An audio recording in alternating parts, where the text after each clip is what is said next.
Et dans C'est votre histoire ce matin, pour terminer cette émission de vos animaux, nous sommes toujours en direct.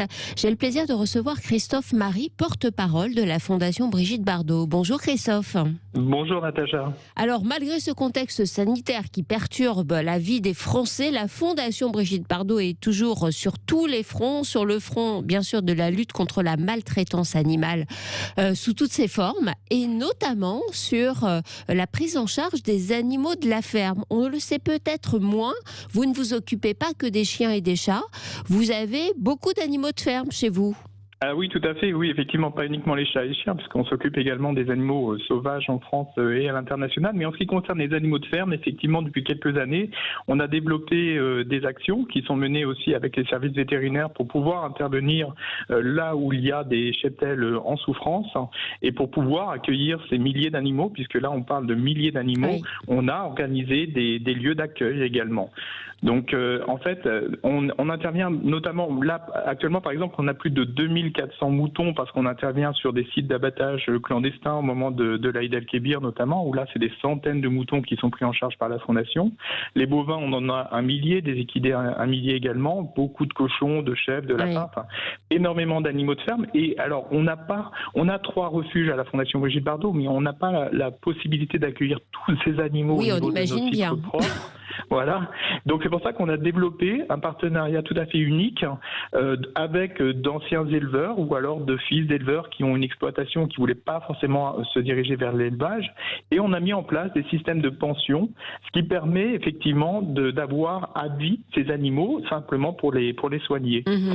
Donc c'est intéressant parce qu'on a par exemple des éleveurs qui arrêtent leur exploitation parce que ça c'est un deal qu'on a avec eux, et qui nous expliquent que leur rapport même à l'animal a changé, parce que la finalité, ça n'est pas l'abattoir. Là, simplement, ce qu'on leur demande, c'est prendre soin de ces animaux jusqu'à leur mort naturelle. Eh bien, justement, on va donner la parole à l'un de vos éleveurs partenaires. Bonjour, Monsieur Lebrun. Bonjour. Merci infiniment d'être avec nous ce matin. Vous faites partie de ces éleveurs partenaires de la Fondation Brigitte Bardot depuis de nombreuses années, d'ailleurs, je crois. 20 ans, ça fait 20 ans que j'accueille des animaux de la Fondation. Oui. Alors vous, avant, vous éleviez des animaux pour la consommation, c'est le principe même de l'élevage, et puis un jour, vous avez changé votre manière d'aborder les choses pour devenir, comment peut-on dire, pension pour animaux de la Fondation ? Oui, pension, oui, exactement. On a complètement changé. On avait un élevage avec mon père, et puis à un moment donné, on s'est dit, ça n'allait plus. C'était un peu, moi personnellement, ça ne me plaisait pas trop. Oui. Et j'ai rencontré une personne de la Fondation qui m'a demandé des conseils pour l'alimentation des bovins, tout ça, parce qu'il y avait au refuge, il y avait des bovins. Oui. Et puis, et un jour, il m'a proposé de mettre 4 bovins à la ferme. Et puis voilà, c'est parti comme ça, il y a 20 ans en fait.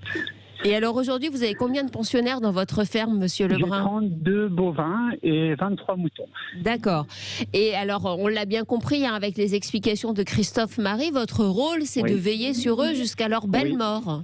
Il y a voilà, exactement, de les soigner, de les héberger. Et l'été, les mettre dans les prairies, se promener, et puis voilà, en retraite tout simplement, voilà. Manger, dormir. J'imagine que ça change forcément le rapport à l'animal, hein. Bien sûr, ça change parce qu'en fait, les animaux, on les garde beaucoup plus longtemps. Parce qu'avant, les animaux, quand on les gardait 2 ans et demi, 3 ans, c'était le maximum. Le rapport n'était pas du tout le même. Là, aujourd'hui, ils peuvent durer 5, 10, 15 ans, voire 20 ans. Oui. Donc, tous les jours, on les voit. Donc, c'est normal. On s'attache. C'est pas le même rapport. C'est obligé. Est-ce que vous avez parfois des collègues éleveurs qui vous disent « Ah tiens, j'aimerais bien faire comme toi en fait ». Et oui, ça c'est la question. Il y a 20 ans, personne n'en parlait. Ouais. Le milieu agricole c'est quand même assez fermé, je trouve. Et maintenant, ça vient tout doucement. J'ai des amis éleveurs qui me posent des questions, qui s'intéressent. Et puis, pourquoi pas, ton système n'est pas si mal que ça, en fait. Alors, ils commencent à se poser des questions, certains. Voilà. Pas à se poser des questions, c'est-à-dire ils s'intéressent à ce que je fais, en fait. D'accord. Voilà. Restez avec nous, Monsieur Lebrun. Christophe Marie, quand des éleveurs sont partenaires de la Fondation Bardot, comme Monsieur Lebrun, j'imagine que vous leur demandez d'arrêter l'élevage pour la consommation. Oui, effectivement. Donc là, effectivement, Monsieur Lebrun est un partenaire depuis très longtemps. Généralement, d'ailleurs, les éleveurs qui prennent en charge des animaux ont souvent une activité annexe. Ça peut être la culture du lin ou des choses comme ça, parce qu'on est très présent en Normandie où ça se développe. Donc effectivement, ça c'est une condition. Alors c'est une double intérêt par rapport aux animaux, puisque il n'y a plus d'élevage pour l'abattoir, mais un accueil, une pension pour le bien-être et les soins aux animaux. Alors parfois on nous demande, mais à quoi servent tous ces animaux s'il n'y a pas d'utilisation pour l'homme? Mais évidemment pour nous la démarche est autre, puisque chaque animal est un individu, donc en soi il mérite d'être protégé. Mais ce qui est intéressant aussi, c'est que cette démarche intéresse de plus en plus de vétérinaires parce qu'on a des animaux qui sont très âgés et donc qui développent aussi de l'arthrose ou d'autres choses liées à l'âge qui n'est pas présent dans tout ce qui est animaux d'élevage pour la consommation, puisque vous le savez, les animaux sont tués très jeunes, à quelques mois pour la plupart. Et donc là, il y a aussi un suivi et un intérêt vétérinaire sur comment évolue un animal qui va rester vivre toute sa vie normale. Donc, et puis ils entretiennent nos campagnes aussi. Aussi, oui, effectivement. Là, on travaille avec effectivement des éleveurs qui ont des grandes pâtures et ces animaux sont en liberté toute la période d'été.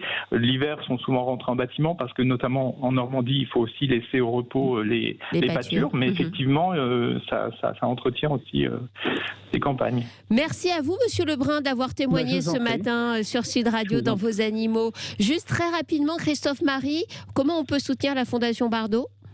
La Fondation, alors déjà, elle est uniquement soutenue par les donateurs. Donc, n'hésitez pas à aller sur nos réseaux, et notamment fondationbrigidebardot.fr, où là, vous avez la possibilité de soutenir notre activité. Ça peut être par un don, justement, pour permettre de nouveaux sauvetages d'animaux de ferme ou d'autres types d'animaux.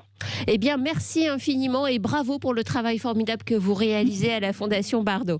Merci beaucoup. On arrive à la fin de cette émission. Merci à vous, très chers auditeurs. Bonne journée à vous. Bonne journée, Monsieur Lebrun. Merci à vous, très chers auditeurs, de nous avoir suivis. Je vous donne rendez-vous dès samedi prochain pour un nouveau numéro de Vos Animaux.